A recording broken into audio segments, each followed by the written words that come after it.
So the recent news that we all are aware of, it is about this girl. She's in her 20s and the boy also was in his 20s, and they were about to get married.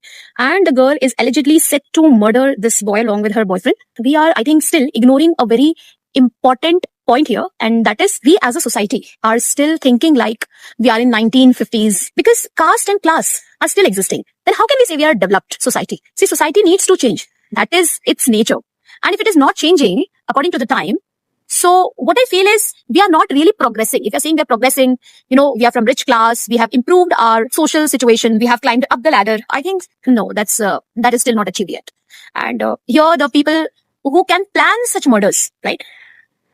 Surprisingly, they don't have any guts to speak up. Murdering is a big thing than convincing your parents.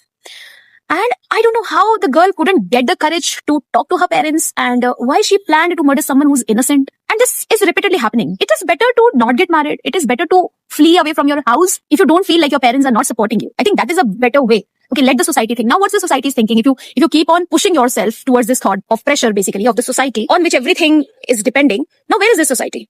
2 adults have become criminals. 1 adult has become victim for something which he has never known. And these people are from influential families. They're not from someone who's less educated. And if these things are reported from such kind of classes, then I feel there's no progress at the ground level. I feel extremely sad about the situation. These things are coming up again and again. We need to think as a society. Let people get married to the person they want to. Irrespective of caste, class, doesn't matter nowadays. These castes and classes have already burnt so many families even before, despite marrying within the same caste, within the same class. But now, according to the situation, according to the societal change, the society needs to adapt towards this change. Let people get married.